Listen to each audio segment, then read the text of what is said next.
Greetings, Dr. Jeffrey Scott here. This is my weekend market update for the week of Sunday, September 8th, 2024. I title this Markets Roll Over as Valuations Reset. It certainly feels like the market has changed, doesn't it? And it hasn't changed for the better if you're bullish and overly long right now. But at least that's last week. Let's look at where we think the market might be going. Again, my name is Jeffrey Scott. My email is hgsidoc@gmail.com. I welcome all constructive comments, positive and negatives. If you like this, hit the thumbs up. If you are new to my channel, hit the subscribe and the alarm. I post these every weekend, but the timing varies based upon boating weather, family commitments, and where I am. And the alarm will let you know when they are posted. Let's get to it. Again, for those that are new, I'll start with about 15, 20 minutes of my analysis of the market, and then I'll go and look at charts. And typically, I try to find interesting things to buy with the coming week. But I'm going to say right now, I'm not counting on finding a lot of long instruments to be buying. As always, this is for educational purposes only. Anything I talk about should be taken in the spirit of education and not investment advice. I'm a doctor, not a broker. I have an MD, I've got board certifications, but I have none of the licenses that would allow me to tell you what to buy, what to sell. And think about it, I'm just a YouTube channel. I don't know what your account size is, your risk tolerance, how many positions you're in, what your life situation is in. So there are many more things that anybody on YouTube can't really tell you what to do. I'm independent of all software vendors. A number of folks have put together some tools for me that I like to use, and I've paid for all the tools that I use and that I demonstrate. And trading involves risk, and you alone are solely responsible for any decisions you make. If you like this video, but it's too long for you, it's too long for most, stocksanddocs.com, I put out a video most mornings when I'm not traveling.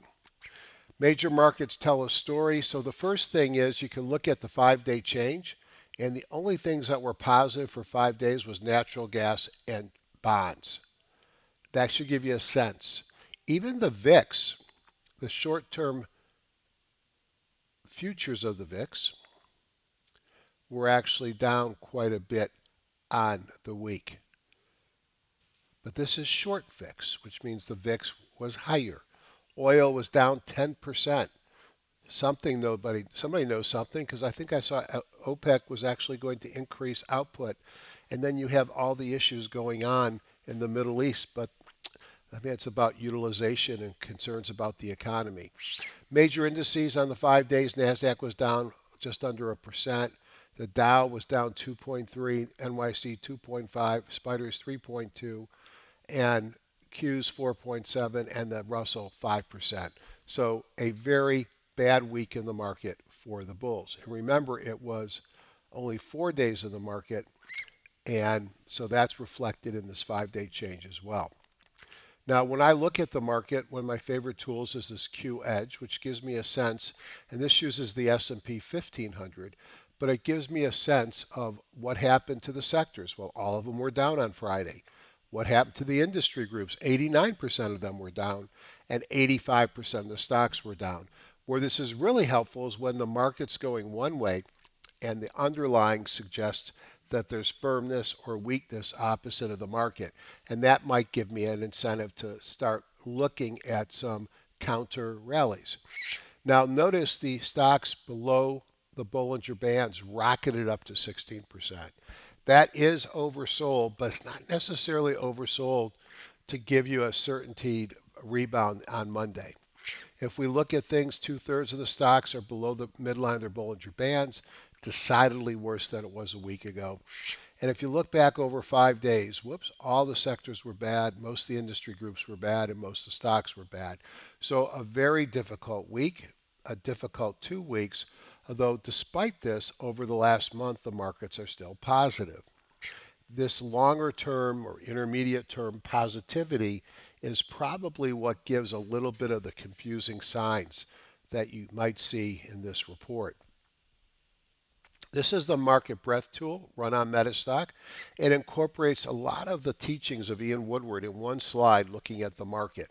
Now this is called total view, so it includes the NYSE and the NASDAQ composite.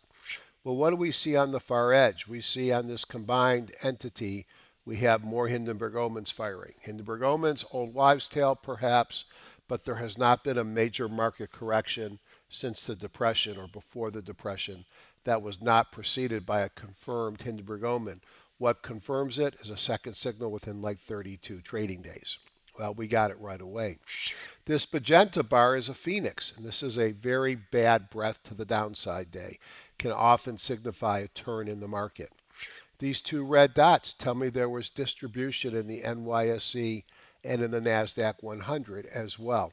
So a lot of weakness on this page here. If we look at the NASDAQ composite and the NYSE, you can see the confirmed Hindenburgs on the NYSE. Why is that important? Because these are the traditional places where you expect to see a Hindenburg. I often track it and talk about it on the NASDAQ, but historically all that's been published about it has really come from the NYSE, and you can see that phoenix on the NASDAQ composite. This yellow dashed line represents the 50-day moving average, and we have broken through it hard. In fact, when you look at the Dow, the Russell, the NASDAQ 100, SP 1500, and 500, except for the Dow, you can see we've broken through the 50. Now, the good news on this chart, and I should have pointed out in the others, is this 13-week new high, new low line, which was living up in extended areas, which almost always predicts a market withdrawal or pullback, has eased off and is now approaching oversold areas. Rates fell on the week as the market stalled. You can see the S&P has turned down with rates turning down. That's bothersome. I think part of it is recession fears are up as the 10-till yield curve normalizes. I talked about this last week, and you can't really see much here, but look at the values above 0.06. Typically, the gray bar is a recession. The gray bar occurs a period of time after normalization. And so if you're worrying about a recession, you could add this to the list of why you might be worried. Now, on the right-hand side, we have the 10 3-month, and that has not done anything yet, but that's one that you might expect to not occur as quickly. If we look down here, the Philadelphia Diffusion Index shows some contraction in economic activity, adding more worries to the bears, or to the bulls, I should say, and more cheers to the bears. And you don't see it here, but we actually saw a little tick up in the credit tightness. So recession fears are up. Now, breadth has moved towards oversold. Stocks above the 200, stocks above the 40 have both drifted down, but neither of them are in areas where you expect a reversal. And here's another look at the 13-week new high, new low, one of my favorite indicators for identifying areas of a reversal. And you could see here it's pulled back, but not to an area where you'd anticipate a reversal. Again, another picture of the 16% of the stocks below the bottoms of the Bollinger Band. So if you think about it, 90% of the time, the stocks should be trading within their Bollinger Bands. And when you start to see 20, 30, 40% of the stocks in the market going below their bands, usually you've got a reversal. So we're heading there, but we're not there yet. We've had confirmed Hindenburg Omens on both the NYSE, as you saw previously, and on the NASDAQ. What's interesting is all the new lows have picked up, they're not really excessive. And we'll be watching the new lows, recognizing that that's typically a sign that you would see of trouble in the market. Now, if you look at the Edge Rater warehouse report, which takes all the stocks, $2 and 250,000, which is the universe I look at, and ask how they perform based upon ERG being earnings per share rank plus relative strength plus group rank, you could see everything is below zero. Cut out the tail and the head because there's no stocks there. And this was a market that took no prisoners. It didn't care about earnings, relative strength, or group. It was just a bad week. News and earnings. I think everybody is looking forward to a rate cut in 2 weeks. But boy, we still got some important data coming this week. CPI, PPI, imports, and a sundry of other data. Imagine what happens if these inflation gauges come in too hot or too cold. We better be like Goldilocks and just right, because I think the market sells off either way if it's too hot or it's too cold. And we're not done with earnings. Quieter week than we've had, but we still got some big earnings. And as I say down here, it's a judgment call to hold stocks over earnings dates. It is bad judgment to not know when your stock's earnings date is scheduled. So we started on a downbeat note for September. Lots of different things happened, including we've had a big run in the markets and we're probably due for a correction. We know that seasonality is bad this time of year. We have lots of technical breakdowns, Hindenburg Omens, Phoenixes, breakdown of the moving averages, the recession concerns, and go look at some of these PEs. Go look at where Costco is versus where it's historically at. Our valuations are still high. So I think we have another tough week, and we've had a breakdown of our timing models, and I've opened several contra ETF positions and took profits on my longs. If you have an options position in your long and you're sitting on lots of profits in a long call, not a good time, in my opinion, to be holding that call. What I'll often do is I will up and out. I will move up the strike price, push out the duration, and put money in the bank. And I did that for most of my long positions this week. So I've kept quite a few longs just in case the market goes into a rally, and I expect a bounce sometime this week. But I think that's a bounce to sell into and not a bounce to go put your nest egg in. So let's go take a look at the charts. I'm going to be looking primarily at wealth charts in this presentation, and I don't think this is going to be long as my typical 60 minutes because, frankly, it's a tough market to do much in right now. Here is the weekly timing model. We are still technically in a buy on the spider. We have not gone to a sell since November 6th. We have to be above the WMA, and the close was at 540.36. The WMA is at 538.94. So there's a flashing yield sign there. We are in a sell on the weekly on the Qs. We remain okay on the diamonds, and we're on a sell now on the weekly on the Russell. So we've got two shorts, one long, and one caution. That tells me to be careful in the market. When I look at the daily signals, they're all broken down. No surprise. So I think this is a dangerous market to be long. And it wouldn't surprise me to see us trade sideways or lower into that Fed meeting. But more on all that to come. If we look at the daily indices, remember it was a short week, so we had Tuesday, Wednesday, Thursday, Friday. Looking at the spider, it's like a ski slope, little moguls. But for the most part, despite some optimism at the end of the day on Friday, closing above the prior week close, we just gapped down on Tuesday morning and traded lower the whole week. Not a very optimistic picture. And if you look at the rest of the market participants, the Qs, the mid caps, the diamonds, the Russell, everything did the same. So no reason to break them out. If we look at the daily on the S&P, let's start with the weekly this time. Does that not look like a big reversal? That would be a low close doji in John Person vernacular. The daily and the weekly bongos have gone to red. The saving grace is we're still above the 50, and maybe we just get a couple of bars pull back like we did here and we did here and we did here. But it's hard to believe we're one and done. And we're one and done kind of here. But this to me looks like it's threatening to go lower. We look at the daily, you can see that the divergences here have played through, and we have broken down below the 50, and we've broken down before above what had been prior resistance and I thought might be support. And so now we got some blue sky or black sky here that we could see us fall down to 520, which really is only another 4% before we start to get into an area again that I think might be a nice area of support. If we look at the Qs on the daily, you can see we've broken down below the 50. We've now penetrated this level of support. You almost got to figure that this 200, which is down here um, at about 440, is going to be in play. And we'll see if we don't pull back there. That's not a big difference from where we are. That's only a couple percent. The diamond's the healthiest, even though they had the negative divergence there. They're sitting right above the 50.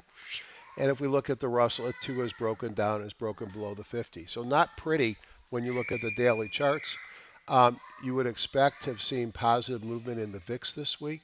So if we look at the weekly VIX and put our ticket on this here, you can see it was up 49%. Yeah, it's up off historically low levels, but that's still a big move. And keep in mind at 22, it's nowhere close to the spike of 65.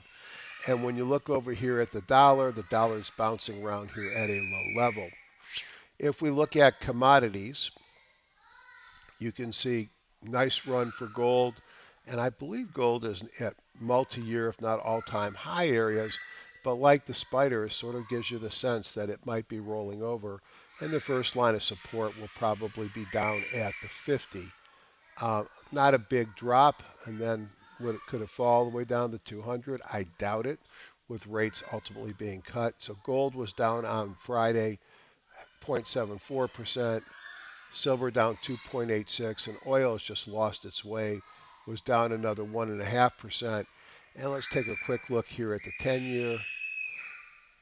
If you hear a baby screaming, no one's being tortured at the Scott home.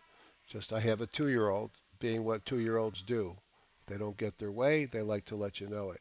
And here's the 10-year down 0.5% and really is trading down to recent lows. You have to go all the way back into the June of 23 area to get anywhere close to this. If we look at the hourly sectors to get a sense of what's working right now, I think it's incredibly clear that this market has gone defensive. Why? Because you could put, I like putting stars at the things that are leading on the weekend. So let's go here, objects, and the star, and let's put it right up here. And what's this? That is staples. Let's put one over here. I hope you're not hearing my granddaughter. She's such a doll, but boy, she is not happy today. And objects, star. Let's put that puppy in there too.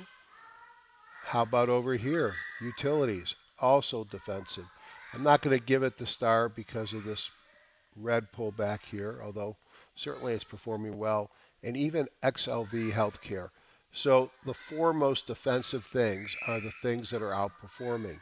Now you might say, but Jeff, everything was down on Friday. How could these things be up at the top? That's because these are relative ratio charts to the S&P. So within the S&P, they could be up or down, but they're outperforming the index. What's breaking down? Look at energy. Look at communications. Look at technology. Discretionary is probably holding up better than I would have thought. Look at Bitcoin. Um, so strength in the defensive plays. We go over to the scanners. We go into heat map. We look at the S&P 500, and we used to call that a sea of red. Now keep in mind, this tool does not set until the close of the after hours market. So if it's different than the chart, it's because something happened after hours. Don't expect much on Friday though. So Nvidia breaking down, did not hold at the 50. Is it going to revisit the 200 around 90 and give us a great buying opportunity? God, this thing has gone from everybody loves it to now everybody hates it. Interesting.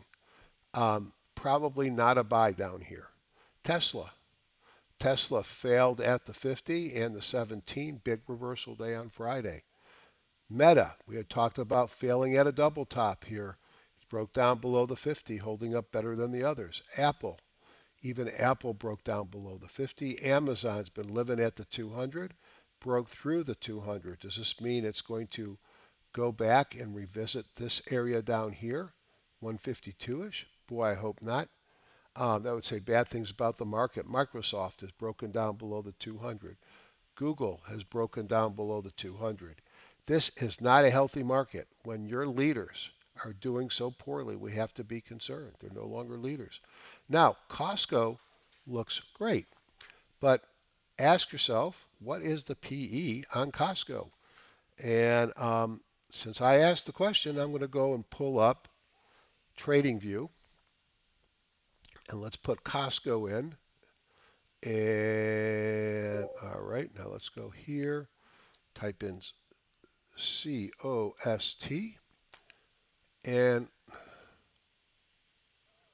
all right, and its multiple is, forward multiple is 212. Okay, 212. Let's look at its earnings. That's news.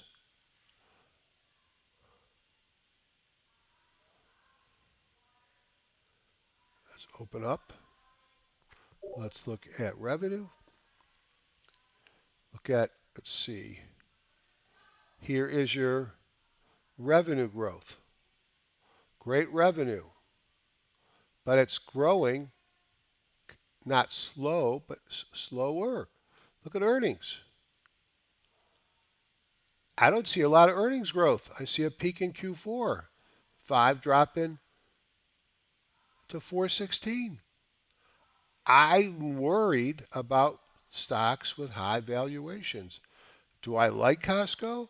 I love Costco, but I'm not sure that this is a normal PE for Costco.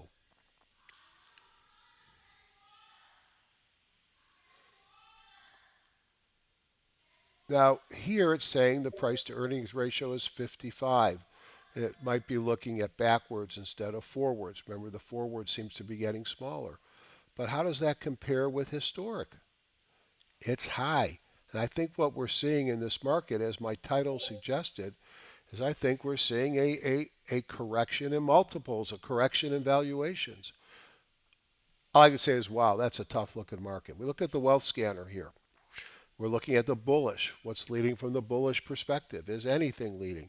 Nothing above 800. That tells me something. Bonds, bonds, bonds, bonds, bonds, bonds, bonds, bonds. Short the Qs. That is not a healthy looking picture there. It's not only defensive with the bonds, but it is telling me that to be very careful to the long side. No shocker, you knew that already. In fact, if I go back and I looked at breadth, I'm curious about this chart. This chart is TLT versus Spider. What happens in this chart? When you get recessions or fear of recessions, this thing's going to spike. Now it's been down forever. So it's a spike, a relative spike over where we're at. All right, so it's not going to give me, here it is, 2008. All right, 2020. We've turned up. Hard to say much right here, but it's probably worth watching that one. All right, let's go back to the stock scanners. So I am looking at this. I'm not feeling bullish at all. So I'm going to flip and look at bearish.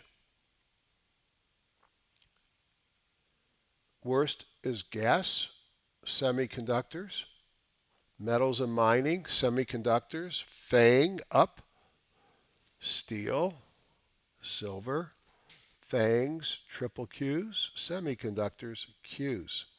So are you seeing anything that you want to be going after long? I've only seen one thing I'm interested in going after long. And let's just go over to the CAT scanner. Let's look at the market first and see if anything shows up that's interesting to me. And they're all right in here. So first we'll start with DocuSign.